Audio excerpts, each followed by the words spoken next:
So today we got two amazing models. Finally, we got the Gemini 3 model. And today, just one day after dropping Gemini 3, in a typical OpenAI move, they just drop the GPT 5.1 Pro one day after Gemini 3. Is it intentional? I don't know, you tell me. So, not to get confused, today I am not comparing Gemini 3 with GPT 5.1 Pro. It's just testing both models and giving an impression on both. By no means we can compare in a fair manner Gemini 3 to GPT 5.1 Pro. The highest end model on the Gemini side that has the dedicated compute similar to the Pro model on OpenAI is something I am not subscribed to. I cannot pay $500 to actually test both together. I am a Pro member on OpenAI. So the intention here is just to show you how good Gemini 3 is and then really how much better a Pro model like GPT 5.1 by OpenAI can be. Hope you enjoy the episode and do not forget to hit that like and subscribe button. And with this, let's get started. Subscribe to Daddy's channel, the mic. So I will give you the links for all of these pages where they announce all of the products. So it's not only Gemini 3. They have dropped, for example, Google Anti-Gravity, which is Google's own IDE. So it's a fork, I think, from VS Code as usual, but this is dedicated for them and their models. And people are talking that the improvement in the Gemini 3 ability to code in this environment is way better than using it in Cursor or VS Code. Again, that's opinions of people I saw online. But this is now a new product and their own IDE. And you can read all about it. Actually, I'm going to just highlight some of the things that are important directly into their blog. So if we go to their blog, here you have more details, more depth about the announcement. So here they announced Gemini 3. And basically they tell you that the Gemini 3 app surpasses 650 million users per month. And more than 70% of our cloud customers, meaning Google's customers obviously, use our AI. So 13 million developers have built with our generative models. So basically big usage. They, I think, want to compare themselves to OpenAI usage, which is the number one in the AI world today. And then they're talking about their capability, their infrastructure. Again, we all know that Google is a giant and it is really intuitive that we expect the best out of them. For a long time they were asleep, now they're way awake and they're bringing us really good models. I wouldn't say up to speed with companies like OpenAI,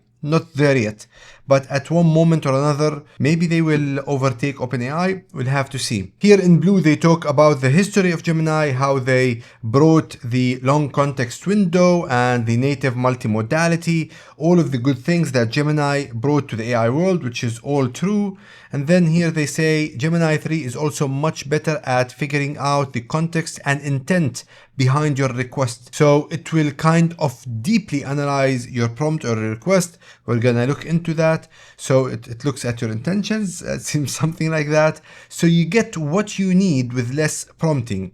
It's amazing to think that in just 2 years, AI has evolved from simply reading text and images to reading the room. So it actually knows what you're looking for, even from the simplest prompt. At least this is what they're promising. Again, one of the confusing parts, but I get it. I get the differences of the platforms within Google. You can use Gemini 3 across the Gemini app, the AI Studio, Vertex AI, and then Google Anti-Gravity, the newest product. And we're going to use some of them, not all of them, when we run some of the tests. Again, they go on and on about Gemini 3. Again, this is a closed source model, so we don't get all of the details. Now here, as a state-of-the-art model, across the board, Gemini 3 Pro beats all other models in these evaluations, and it beats clearly GPT 5.1 in most of them, if not all of them. I'm just looking quickly, nearly most of them actually. So the software engineering bench still goes to actually OpenAI GPT-5 with a fractional difference. It's nearly nothing as a difference, but for the most part, basically this is going for actually Gemini 3. Okay, so this is, I think this is the vending bench. I'm not sure if this is the one that Anthropic created, running a vending machine in their office. So it made more money, apparently. I don't know if this is how accurate this kind of bench is. But across the board, it's basically the best model out there now, as per their evaluations here. Now, if you carry on, you will go to where they talk about Gemini 3 DeepThink. This is the model. I never had access to it. I never subscribed into their $300 per month tier, but this is probably the one that you compare with the GPT 5.1 Pro. So Gemini 3 DeepThink mode pushes the boundaries of intelligence even further, delivering a step change in Gemini 3's reasoning and multimodal understanding and capabilities to help you solve even more complex problems. So this is the competitor of Pro. In testing Gemini 3 DeepThink, so it's just talking about the benchmark, and here you can see that they include GPT-5 Pro, and here actually Gemini 3 DeepThink beats Pro model of OpenAI in all of these humanities last exam, and all of these evaluations, GPQA, which is scientific knowledge, and ARC, AGI2, which is visual reasoning puzzles. So just a day after this, they dropped 5.1 Pro. I didn't see any evaluations yet, even by OpenAI themselves, but I reckon if they drop the model, it will beat Gemini DeepThink across all of them. We'll see. We'll have to see. I didn't see anything yet. And again, they talk more and more around it. Its ability to really interpret images. We're going to test all of that. You can read all of this when I put the link for you in the description. Now, just for you, just to be aware and familiar with what I'm talking about when it comes to Google anti-gravity. So this is Google anti-gravity announcement. You can watch the video, you can go to the page, look into it, so you can read all about it. Now I've already installed it on my machine, and if I open it, it looks something like this, which is clearly a fork of VS Code. You can see here, I know it looks small on the screen, but this is where you enter your prompt. You can select the mode, you can select the model. Interestingly enough, they have here GPT-OSS, which is the open source OpenAI model. They have also Sonnet 4.5 and Sonnet 4.5 thinking. So they have also Claude models here. They want to make it as a separate independent IDE, not only limited to Google models. So maybe on the surface, they look as enemies, but I think they're frenemies. They have kind of vested interest in each other. I mean, OpenAI and Google. Okay, let's head back to our work here. Now, if you open the standard Gemini application, you will be welcomed with a Gemini 3 message. So it tells you all about Gemini 3 Pro and what Gemini 3 actually can deliver. So expert coding and math help, next level research intelligence, deeper understanding across text, image, files, and videos. This is a big claim here. We can go test all of these things, even their research tools. That's too much for one video. And here what I'm gonna do is push each one in either Gemini or OpenAI, and then show you directly the result. I will not show you any fluff in the middle.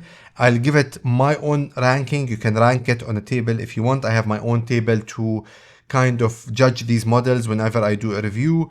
I have selected bunch of prompts, and by the end I'll tell you my full impression. You can see these tests as they run. Hopefully this will be quick and you will get something out of it. Again, do not forget to hit that like and subscribe button, and let's get into testing. Okay, so for the first one with Gemini, I will run this in the Google AI Studio because it has a build feature and I can see the artifact here. I think I can have the same in OpenAI ChatGPT Pro. It is the same prompt. It is one of the things I always test with these models, is to work with HTML, CSS, to build a maze game. But again, that is interesting to see how these models really handle the basics of building these kind of visuals and build a game. So model to model, I always see an improvement. Let's see what happens with Gemini. So here I'm using Gemini 3 Pro preview. Let's hit build. And at the same time, I will go to ChatGPT, and you can see here I'm on the 5.1 Pro, and let's hit go. If it doesn't run here, I will open it on Replit and show you the result for the GPT or both. And we have the result by Gemini. It is smart, so I can shuffle between really complex mazes, and whenever I want to see the solution, I can actually just hit solve it. Obviously, you can just scan this with your eyes, try to find the solution, and it will create the solution for me. It is 128 steps. It looks really complex. Again, this is what actually Gemini 3 created. It looks really neat. The user interface, super neat, honestly. So let's see what we got now from the OpenAI Pro model. Let me show you this. So if you see here on the top right side of the screen, the Pro model for GPT 5.1 has been running for 35, nearly 36 minutes for this easy and simple maze. Maybe this is not the stuff that you should run on the Pro model, but still, as a smart advanced model, you think it will reason itself through limiting the compute to the needed requirements that I set in the prompt, and not just going for nearly 40 minutes now waiting on it. I'm gonna give it until 40 minutes. If it doesn't deliver, I'm gonna consider it as a failure for the Pro model on this first challenge. And now I have, after 38 minutes exactly, what the Pro model delivered on the maze solver. And let's hit solve and see what it does. Honestly, it's disappointing. Yes, it does things right. I think it's an overkill. And what it didn't do while Gemini 3 did it, again, this is much more powerful than Gemini 3 as a model, is that I can actually refresh the maze. So here probably I'm gonna have to refresh the whole page to get a new maze. Yeah, exactly. For running for 38 minutes, definitely your expectation is much higher than what we have on the screen. Okay, now let's go for the second test. Here, I basically got a random internet-based app sketch. So someone did the sketch and I just got it from Google Images, threw it in, and asked both Gemini 3, again we're not comparing, and the GPT 5.1 Pro to recreate it. And let's see the results that we've got. So again, on Gemini, I ran this on the AI Studio, and as part of my request was to kind of explain the sections. Again, because I ran it in the AI Studio, it didn't give that, but it actually gave kind of a design implementation notes, which is similar to what I asked for, and it delivered on the UI. Now, it's not perfect. Let me put it in full screen. You can see definitely this is looking like an Android device, and that's very specific in the prompt. The clock here, which I assume based on the sketches is a clock where you can set the tasks, doesn't really look good. But again, this is a clock. It's better than nothing. We'll hit next. So here you can see there's an event upcoming. You can find events, so it's scouting for events. Again, you can click this one, you can see the alarm. So literally replicating exactly what the sketch has, which is interesting. Okay, what can we do here? So it kept it exactly to the actual sketch. It didn't innovate with it. I didn't ask for that, by the way, so to be fair. And I'm stuck in the last screen. So it just showed me, as I asked, the 3 screens. The clock isn't perfect. Now it's ringing. I don't know. For the hype around Gemini 3, you'd expect it to figure this part out better. Okay, so this is what we've got from the Pro model from GPT 5.1 when we gave it the same prompt and the same sketch. So again, the event boss type of app. We hit get started. You can here find an event. You can click at an event. You can actually snooze or dismiss the alarm. You can see, okay, here the call that we got. Again, both of them exactly followed the prompt. So that's interesting. Hit dismiss, nothing happening here. We'll have to go back and just look at it. Find event, nothing happens here. I honestly think as well this is a disappointing result for the Pro model. Again, might not be the thing for a Pro model. So probably Pro is for pure reasoning, but you would expect it to do a little bit more. And again, I'm not running this as an artifact on ChatGPT. This is running on Replit. This is Replit that you're seeing. So I just took all the code that I got from the Pro model. I just applied it here. The prompt, yes, was simple, might be limiting. But again, one of the things I look at here is what the model does with it. So we've at least neither I would say aced it, But clearly what the Gemini 3 model did with it is much better than this. That was running in the AI Studio environment, but this is also running in the Replit environment, which is a sophisticated environment. You can do a lot with it. Well, so this is it for this app. Let's go to the next test. So for the third test, again, this is a creativity test where we ask the model to create a story for us, or micro story. So just quickly to read this short prompt, write a 6-line micro story, 80 to 90 words total. The first letters of the 6 lines in order must spell agents, include 1, a concrete physical object, 2, one sentence that is an imperative command, and third is one sound. So we'll have to read it here, and then we'll go to the Pro model on how it did it. You'd expect the Pro model to be better. Again, I'm not comparing, but also things are not looking good for the Pro model, to be honest. So maybe I need to reconsider the Pro on ChatGPT and maybe think of moving to Gemini. That's a big decision that I have to contemplate. So let's read this micro story. A heavy brass key sat on the scratched mahogany desk, reflecting the monitor's blue light. Grinding metal noises erupted from the server room down the hall, shattering the quiet. Evidence of the breach was already scrolling rapidly across the main terminal screen. Nobody dared to breathe as the security system cycled through its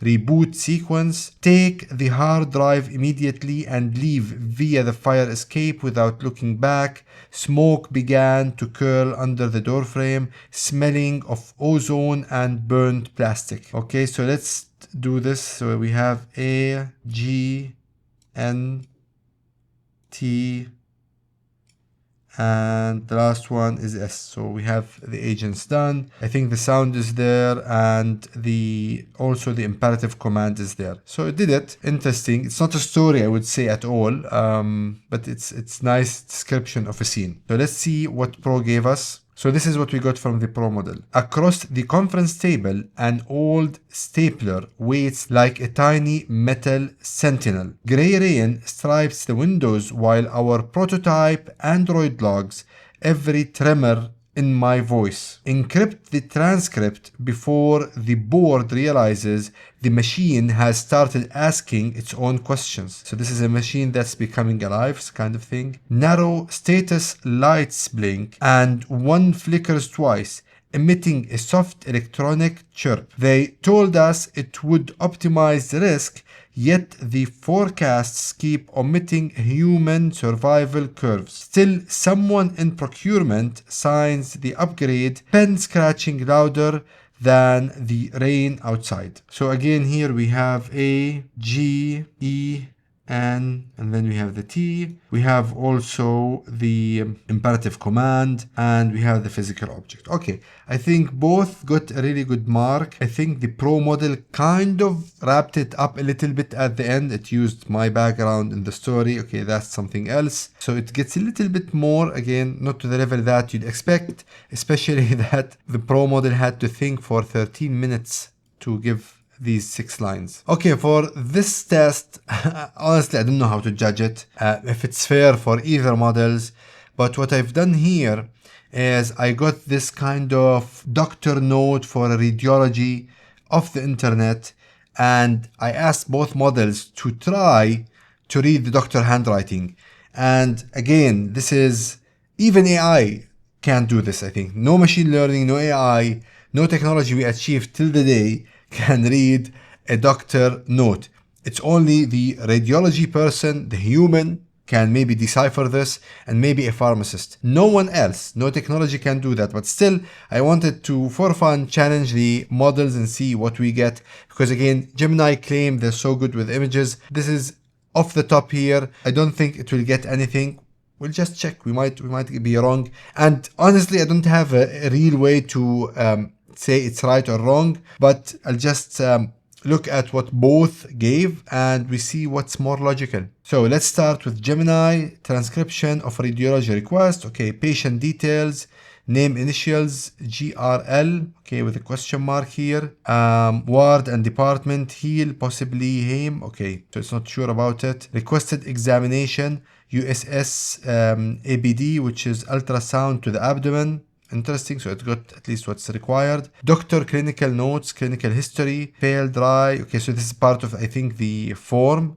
Long time. Okay, so it was able to get some of it. Specific clinical queries, history of hypoc pain. Okay, examination suggested, radial to look for flu. So it's not clear on that. The handwriting in the clinical history and the examination suggested sections is highly ambiguous. The transcription above reflects the literal character strokes visible in the image. Okay, so what it was able to tell, it told everything else. It says it was very hard to actually decipher and predict. And now for the Pro model, in a nutshell, I will not put time on it. Again, it struggled to read things into it. Actually, it failed once. I had to repeat it.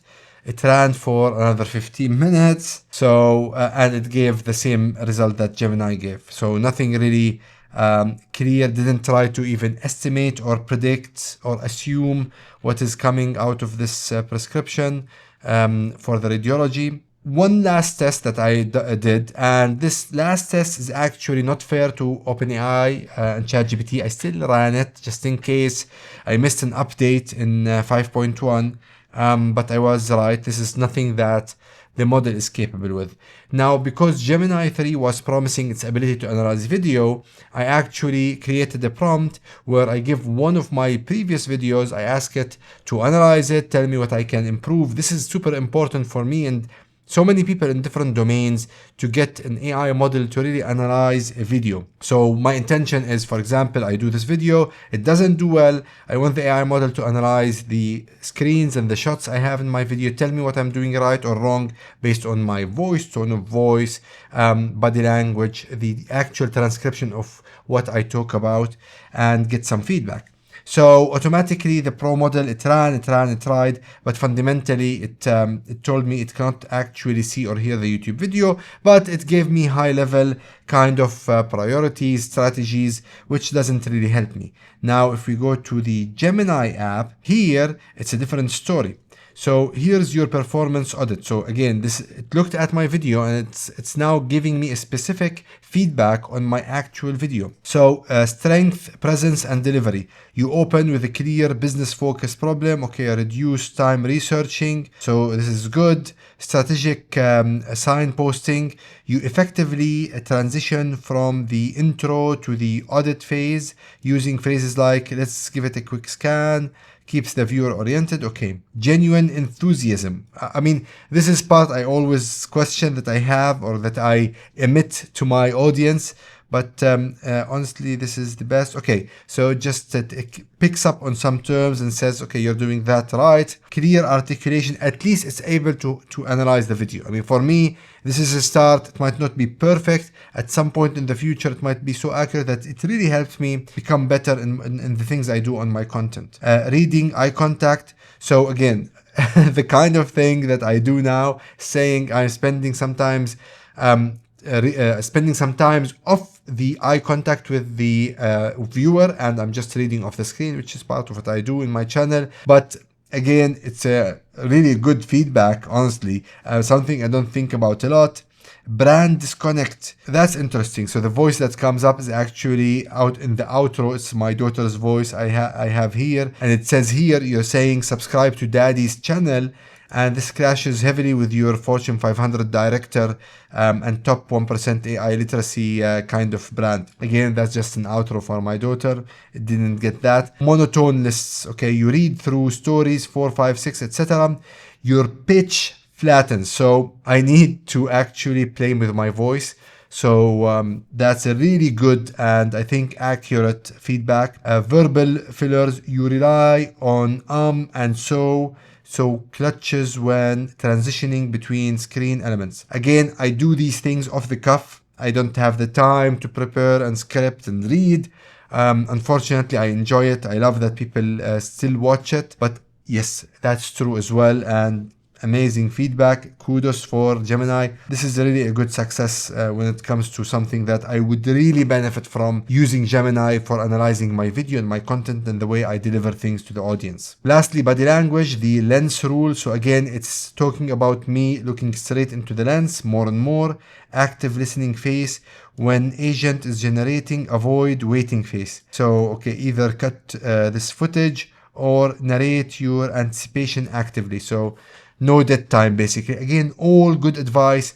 It actually, from the sounds of it, it looked into the video, it watched it, and actually it gave me the feedback that I'm looking for. So this is amazing success for Gemini for this test. Now, before I close, let me show you, this is where I keep all of these test prompts. I filter some of them depending on the review. Again, here, we are not comparing, but I am doing these tests simultaneously. But when I look at the Gemini 3, I actually compare it to something like GPT 5.1 thinking maybe, but not Pro. And when I think about the Pro, I actually put it at a higher benchmark, higher expectation. So before I give you my final feedback, I give the Gemini 6.4 out of 10. Again, for these tests and the limitations and the circumstances I explained. So if you jump to this section and you're angry and you're red-faced and you want to say a comment here, before you do that, just watch the video and understand that I'm, again, doing this against certain assumptions and assertions that Google made. And for the Pro, considering it's a Pro model, considering the long times I've waited to get an answer, I give it a 3.6 out of 10. Not necessarily bad, I'm going to still use it, but I'd expect better. I mean, I'd expect better in certain areas that honestly a little bit could be a 5.1 thing that they might rectify. Because I didn't notice this happening in the past. Still little bit on the disappointed side. Gemini is amazing, and probably I'm gonna piss off lots of people. I see all of that excitement online. I don't see what is exciting about it. And I see people saying the wall is not there. I don't know if it's me being crazy or I'm outside this kind of excitement mentality. I love AI and these models and I use them every day. But I don't think Gemini 3 brought something out of this world, brought something that shatters the competition. At least maybe this was what these AI labs got us to be used to. Whenever they drop something, usually the gap between what they deliver and the previous model is huge. Maybe that's not the case now. They're just fighting for the inches. So it's nice. I'll have to test it with anti-gravity. Some people claim in anti-gravity as their own IDE. The model operates totally differently, especially when it comes to code. Maybe that's something to explore. It's nice, it's good. I would probably download the Gemini CLI, which I never used so far, and then code with it like I do with Codex and Claude, and maybe change my feedback and put a comment in the comment section. But as of now, it's an improved model, good model, clearly better than Gemini 2.5, but not that better in my opinion. Now for the Pro, for the GPT 5.1 Pro, disappointing honestly.